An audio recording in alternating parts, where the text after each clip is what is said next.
Welcome to People I Think Are Cool. I'm Liz Reed, one part of the art duo Cuddles and Rage, and co-creator of the graphic novel Bites of Terror. And this is my podcast to interview cool, interesting, creative people. Today on the show, I have Jane Friedman. She is the author of this amazing book, The Business of Being a Writer. It's one of those books where you'll always find something to pull from, whether you're new or you've been published and been writing for years. So let's get to our chat with Jane Friedman.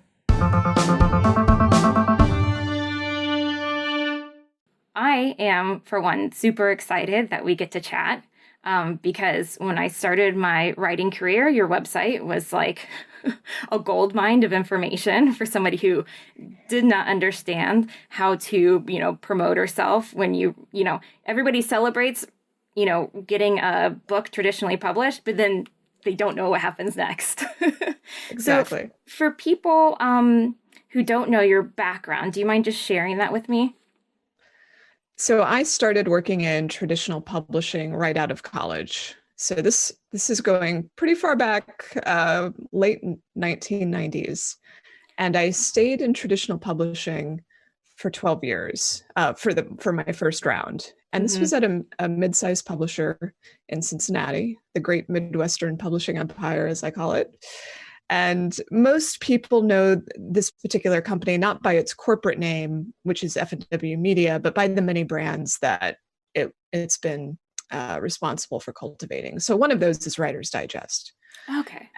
And Writer's Digest is one of the divisions that I worked in. I worked in some others, and I oversaw books being published across 4, 5, 6 different imprints. But Writer's Digest was one of them. And so at my work through that imprint, that brought me in touch with a lot of people in the publishing industry, editors, agents, people who are on the service side, self-publishing companies, writing software companies, you name it. We were somehow involved in reporting on it or covering it or going to conferences. So a lot of my knowledge of the industry comes from those years at Writer's Digest, as well as just working in the publishing industry myself and acquiring books across all sorts of different categories.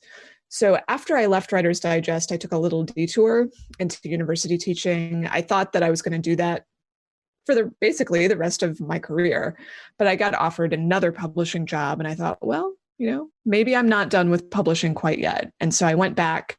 This time I was working for a literary journal out of a university, the sort of journal that has a very tiny circulation, but has a very big reputation. Yeah. So everyone wants to get published by it, even though nobody is reading it, that sort of journal. So that lasted a couple years. I was mainly brought on to relaunch the digital presence of the journal because it had gotten behind. So we relaunched the website, we started digital subscriptions, we had a social media presence after a long dormant period.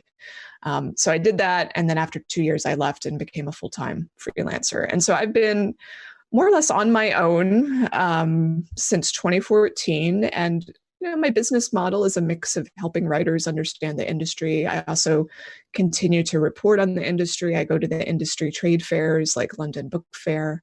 And so, yeah, that's in a nutshell where I've been for the last 20 years. Yeah, I mean, I'm surprised that it was just 2014. I feel like your information's been out there forever because it is like the Bible that people have to go to understand. Like I even have your book here. And thank you. Okay. That doesn't I have your book. But your book is so good. Like I started off with like a soft listen, like with the audiobook that I got from my library. But then it was so, a book is good when you're like, I need the physical copy. Yeah. It makes a huge difference. So in writing your book, did you have your own personal writings as well, outside of your career? Yes. So like many people who write and publish today, I did get a degree in creative writing. So that's my bachelor's. I have a master's, but it's not in writing, it's in English. And I got that thinking, eventually I would teach writing at a university level, or I would go on to get an MFA. I didn't really know. In any event, I didn't get an MFA, but I did do all sorts of creative writing in college and in my early years of publishing. But one of the problems unfortunately, with working in publishing, at least for some of us, is that it really kind of kills your creative desire to come home and start writing books Yeah. or anything else for that matter. I mean, you're pouring your creative energies into other things. And I felt guilty and ashamed about that for years and years. And finally, I realized it was time to stop feeling guilty. I was just directing my energy in a different way. I didn't produce any of my own creative writing for a long time until I started blogging. And so maybe the reason you feel like my stuff has been out there for so much longer than 2014 is because I started blogging in 2008. And so I had a lot of material circulating for years before I actually did a formal book. A lot of that was, in fact, business or career oriented, but I also did a lot of personal writing during that time. Some of it got on the blog, some of it went in other places. I've published some personal essays that have nothing to do with writing and publishing. But the truth is, I still focus a lot of my energy, creative energy, on writing and reporting about publishing. So I haven't given myself a lot of wiggle room to do that other work. Yeah, yeah. And what I think is fascinating, that actually like all writers should pull from, and I don't feel like newer writers like understand, is that like a lot of the stuff that you put out there was, free to the public. Mm-hmm. And Yes. so we got to know you before investing in you, which for my friends who ask about writing, they're like, oh, I don't know what I would put on social media. I was like, well, when your book comes out, then how are people going to know to like invest in you? Yeah, exactly. Yeah. So you talk about social media in your book, but I mean, how often do you, talking to new writers, hear them struggle with making that connection? And I hear about that struggle basically daily. And I don't know that it's age specific either. I think every writer, regardless of the generation they're in, thinks about how do I balance this social media or marketing or platform thing with the writing that I want to do. And part of it I think is actually just mindset or attitude, or you see so many bad practices on social media, and so you start to equate that with what is needed or required on social media or what it represents, and you can't judge it by all of the bad stuff that happens there. So I try to encourage people to think of social media as a way to practice your writing in short bursts. I don't want to call it a performance exactly, but you are putting out a persona of some kind, and you're deciding what you want to share, what you're going to make public, and how you're going to identify yourself. And it can be playful, it can be experimental. My husband, for example, he's not a writer, he's more into the music scene, but he happens to be a good writer. So he also has an interest in donuts. And when we moved from Cincinnati to Virginia, we realized we were in a donut desert. They're like, just the Midwest has a monopoly on good donuts, and it's really hard to get them. Like cream-filled Long Johns with chocolate. I know, I'm in Maryland. Yes. So you know the struggle. It's real. Yes. So he went on the donut odyssey, where he went to independent bakeries in the state looking for the Midwestern cream-filled Long John. Long story short, he didn't find it, but he did, have monthly updates on social media about his odyssey with photos and tasting notes, and he was clearly having a good time. Now, was he doing this to build a brand as the donut guy? No, he was doing it because it was fun. But the upshot was that within 3 months, he became the donut guy, and people were suggesting he start a podcast and maybe he should reach out to the Food Network, and making ridiculous suggestions like he's not going to start a career in this. But I like that story, telling that story, because it shows how quickly you can become known for something on social media, doing something you like, writing about it, and having fun and entertaining people along the way. No, it's so true. And I think the biggest moment in going through your book for me that I feel like people just do not get is the investment back into your community of writers or back into your community of artists. That, like people think of networking as something gross to do, or people don't realize that it's a two-way street. It's about the relationship first, and then maybe possibly if something happens, like you shouldn't talk to somebody expecting something back. Right. So when did you put that together? I mean, it might come naturally to you, but in Mhm. looking in others trying to, build their community. Yeah, I think there were two things at play for me where I was able to put it together. First, I started social media really early when it was, let's say, a more innocent place. When Facebook was through colleges early, or Almost that early, yeah. yeah. Especially Twitter, like Twitter in the late 2000s was a very different place. Yeah. Um, and so I think at that time it had more of a community feel. There wasn't really a strategy or a marketing outcome that you necessarily expected, and everyone was kind of fumbling through figuring out what do I use Twitter for? It wasn't really clear what it was good for at the time. So part of it was just that newness and everyone kind of fumbling their way through.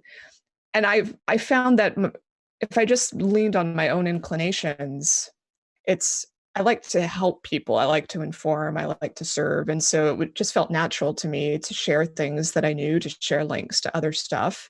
That's really how I felt most comfortable. Um, but I think on the other side of it, I was also listening to people and reading books that I think really emphasize the community or the literary citizenship angle, if you look at it Yes. on the Yes, publishing that's the side. term I was looking for. It. Yes, I Yeah. love that term. So some of those early thinkers that are still around today, like Chris Guillebeau, who's written a lot about how to be basically a solo entrepreneur.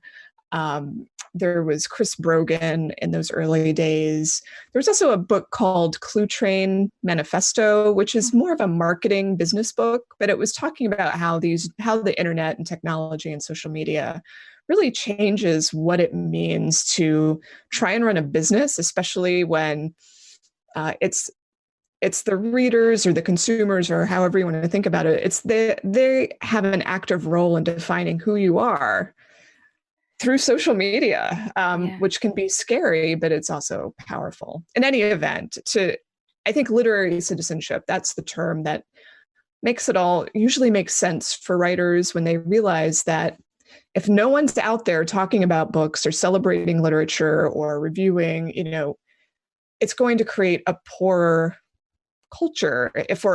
Imagine if every writer pulled back from social media and decided their time was only best spent writing books and they weren't going to show up and talk about books.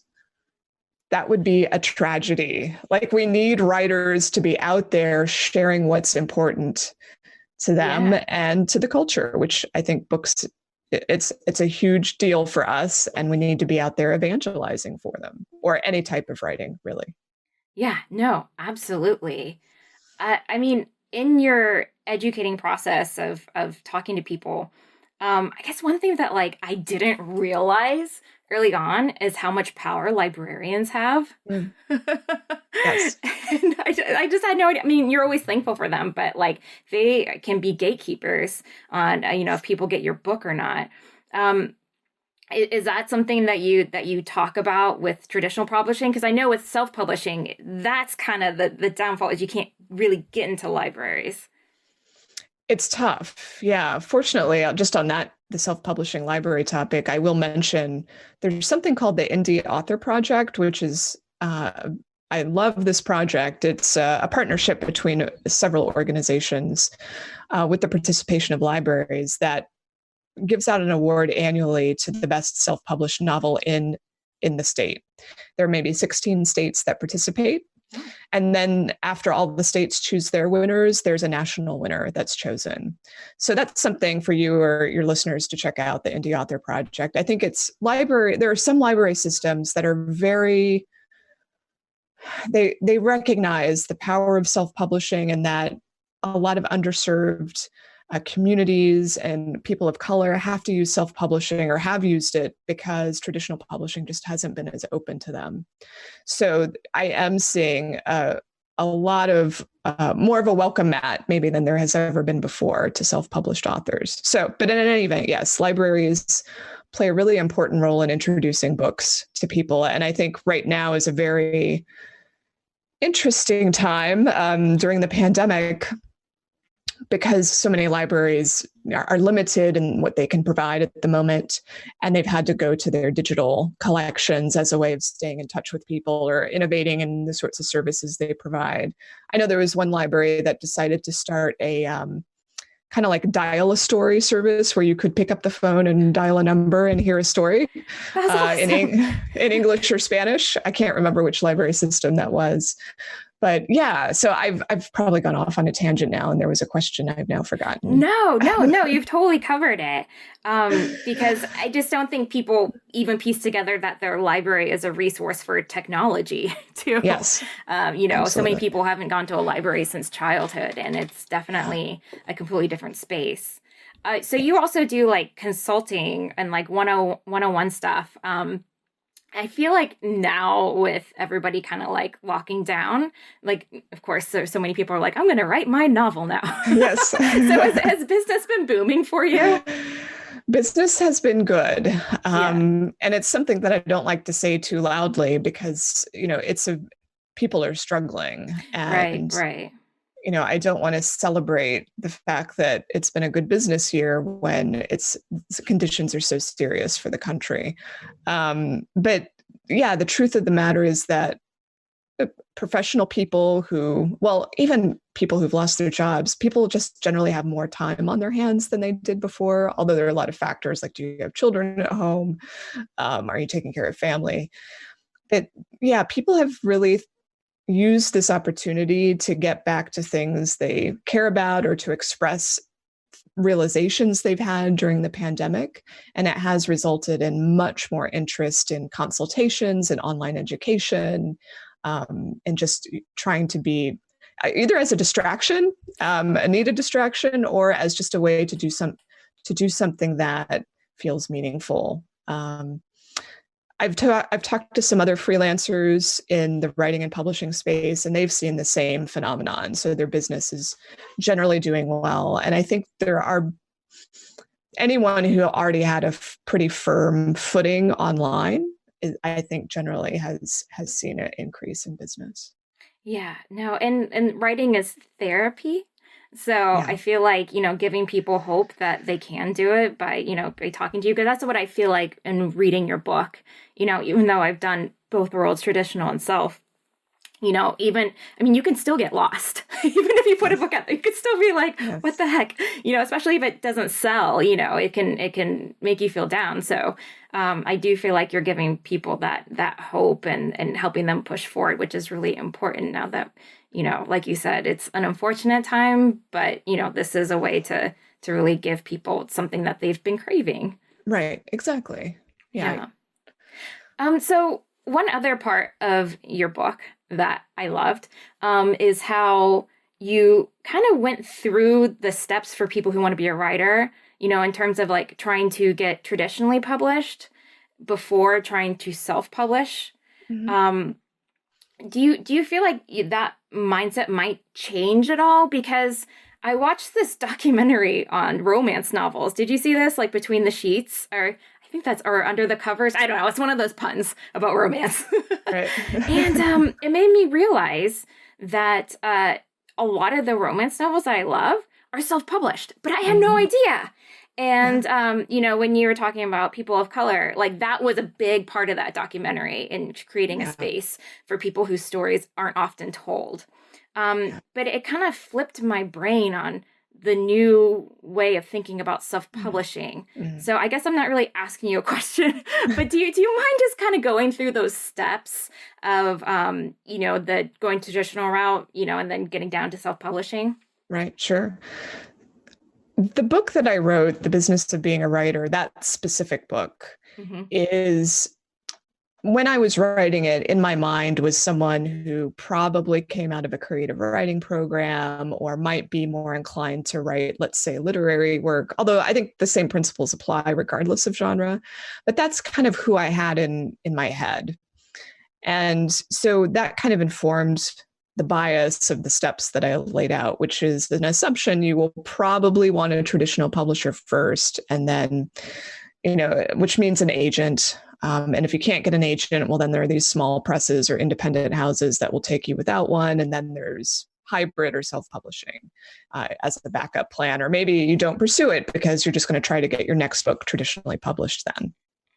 So for anyone who wants a traditional publishing deal, like that's the dream, the editor who's going to nurture you, although that sometimes can be a myth at this point. I encourage people to try that, see if you can make it happen rather than self-publishing first and then backing your way into it with the same book, because it's so hard once you self-publish a book to then get it traditionally published. I just mean the same project. I don't mean that you can't move on to a traditional deal later. You can, but once the book's out, it's out, and an agent or publisher's interest in it will dramatically plummet if you've self-published it, unless you're, lightning strikes and you're on the bestseller lists or something like that. Right. Like that people point to The Martian, right? That was one of those reverse exactly. ones. But you're like, that's 1 in a million. Right. Yes, 1 in a million. Now with romance, here's a really interesting scenario, because it's a genre, like for me, the genre where I do think you're starting to see it flip. So it can make more sense to start out self-publishing, especially if you've got a series. Romance readers are voracious. They consume so many novels in the space of a year. They often belong to subscription services like Kindle Unlimited because they are voracious readers, and that's more economical for them to pay their $10 a month rather than pay, for all of the units that they're reading. So yeah, I could see for romance in particular, science fiction and fantasy, mystery, anything that's in a really strong genre, you can probably have success self-publishing if you're really focused and disciplined, meaning you're not genre hopping, you're probably doing a series, you're comfortable online. And then if you want to traditionally publish or do projects that with traditional publishers, that's certainly a possibility.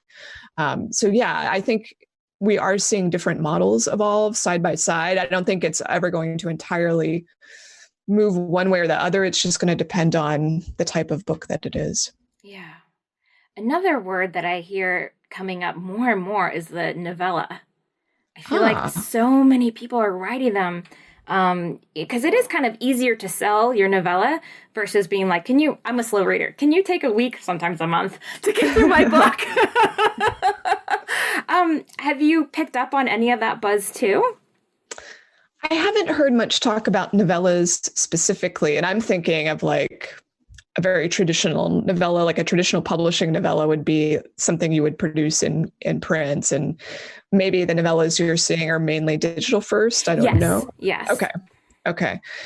It may be kind of this weird in-between thing on our way to what I would call more interactive literature. So there are stories at Wattpad through an app called Tap.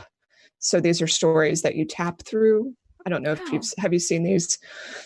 No. Yeah. So you might enjoy this.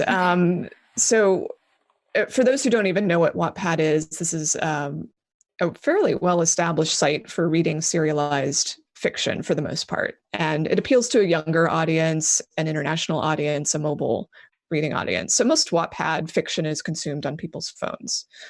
And so they've launched a separate service kind of parallel called Tap. So Tap is stories that you tap through, and there's some level of engagement there where like a choose your own adventure sort of stuff. And there's like a game aspect to it.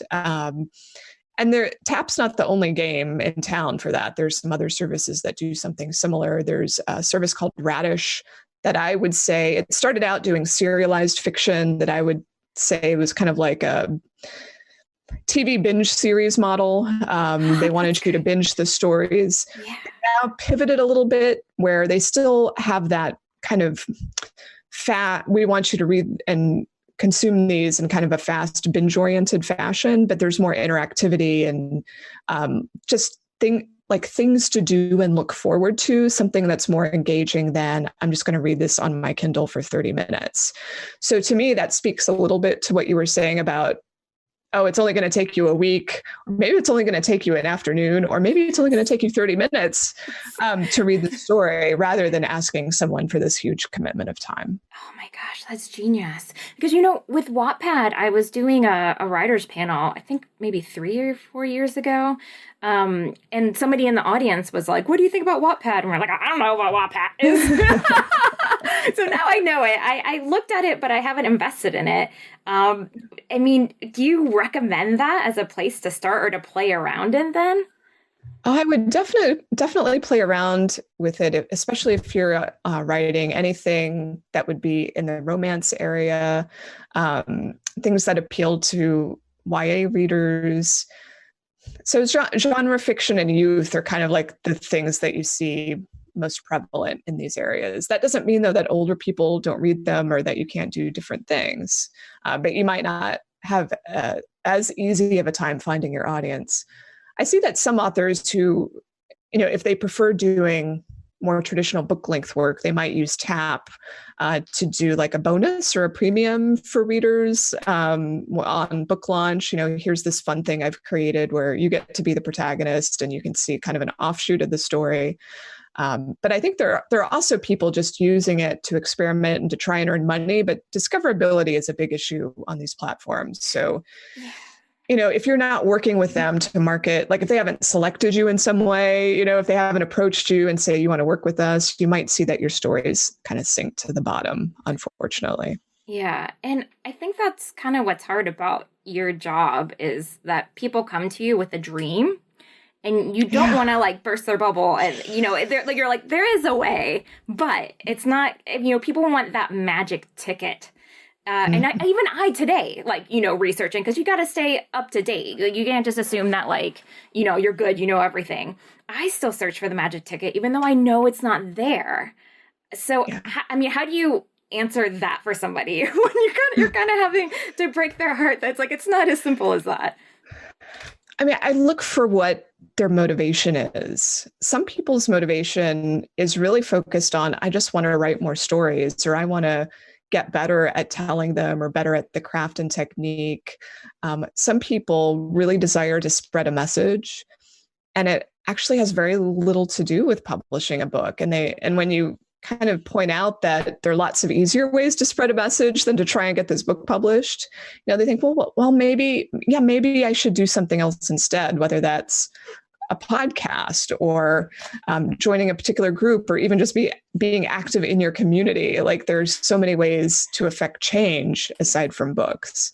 So I try to counsel patience as well. If you're doing something you enjoy and you want to improve at it, just try not to expect results overnight. I know we're kind of in a culture where we have this expectation that we're going to see progress right away. And with writing and publishing, you just don't. So it's a lot of small steps. And I think sometimes people put too much pressure on themselves to see those results very quickly, or they're comparing themselves to other writers and saying, look at how good they're doing, not seeing that behind that, there's been years of work. So comparing yourself is just going to, you're going to feel frustrated very quickly if you do that. No, so true. I've gotten into listening to more music podcasts, like with bands, because then I'm not comparing myself to the same struggle. Like they have to go around and promote their band because people don't just find them. But, and so I can take away from what they're doing and apply it to writing without feeling like crap at the end. So I have two more questions for you. And speaking about technology, like I subscribe to your newsletter and, you really hit it up, or like you're always on the pulse about like what's new, what's to do. So how are you selective with your time in knowing what to invest in? Because I'm always on this podcast talking about TikTok, which that gets to my second question, because I feel like there's, find the gap where there isn't much of an audience and fill it, and then you'll be able to find them. But a lot of people are like, I don't want to waste my time with that. That's one more piece of technology that I don't want to invest in. So how do you manage that with your own personal use? Yeah. It's very much driven by gut instinct, which is not going to be a terribly helpful answer. But let me describe what that means, and it might because I think you're in your own internal, if you're self-aware about your own attitudes or how certain media make you feel, it's instructive. So for instance, when I first got on Twitter ages ago, I did not get it. I fundamentally just didn't understand, and I left it. I didn't close my account. It was dormant. And then I went back to it a year later and started playing around and started some small efforts. And I caught on to something about what I wanted to do there. And it had to do with a weekly roundup of best tweets for writers. It was actually fun for me to do this. And it kept me informed about the community. It like pushed me to monitor certain parts of Twitter and pull out the relevant bits for myself, which I then shared with others. So part of what I was doing in my sharing with Twitter was I was already educating myself, and I used the byproduct of that to help other people. Very kind of similar thing with Instagram, in that I started on it in 2010. I dabbled a little. I kind of left it. I rarely opened it. And then I came back really strong on it maybe 2 years ago when I decided, you know what?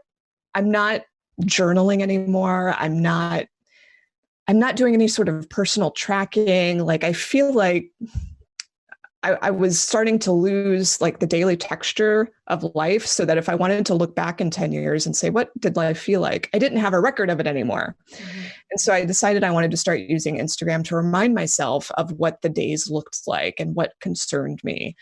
And so it was more of a personal initiative, which occasionally business enters into that. And I talk about classes or I talk about conferences, but it's also a personal record. And it's become much more interesting to me when I found a purpose that I want to fulfill on it. And I think other people might want to join me along the way. Where did this question start? Taking on new technology and deciding what's worth your time. Yes.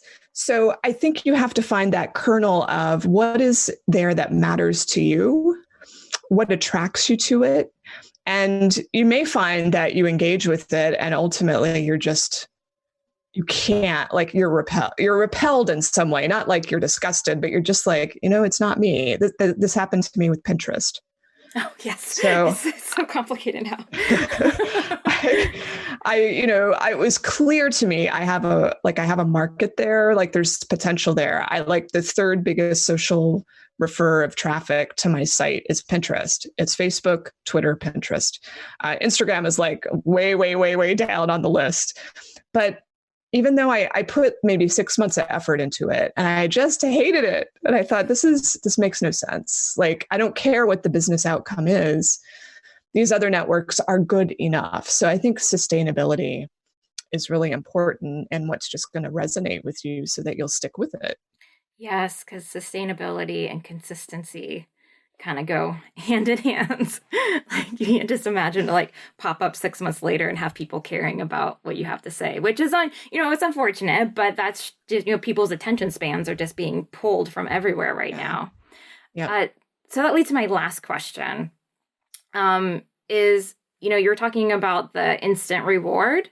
And so when I was thinking about TikTok, I mean, a lot of people can just go viral so easily because of that instant reward. Like, we had that happen to us. And then I was like, oh man, will we ever capture that again? Like, you have people who are aware of you now, but there's a sustainability there. So I guess what it does is, like, you get that little cookie and you're like, oh man, that feels so good. But then you don't get another cookie. And then you go, you feel like you're starving, but you need to keep motivated to push forward. So how do you have people like not think about the instant gratification, but yet reward themselves along the way? That's an excellent question. When people, we're really talking about, internal versus external rewards. And external rewards aren't bad. You need them. You need the validation, and also it's signs of progress. Like, you've done something that resonates, and those are important signals that you can learn from, and maybe you can duplicate, maybe you can't. I think if you get overly focused on the external rewards or those external signals, you can miss the internal reasons that you're producing the work in the first place, or what's driving you to create. So every time I've had one of these viral successes myself, whether it was a really amazing tweet or blog post or whatever, it was usually driven by something really emotional in me. Like there was something, and it could be fear, it could be anger, it could be excitement. It doesn't really matter, but it was just like there, you feel that burn, or there's the excitement of creating something that to you feels fresh and innovative. And then you can almost feel like this is going to do really well. Like, or sometimes it's something that has totally charmed and delighted you, and you think, well, this is going to charm and delight others. But you don't quite realize how much you've struck a nerve. Like I think one of my most successful tweets was just sharing an image of stamps, of things that, if you're an editor, things that you want to stamp on people's work.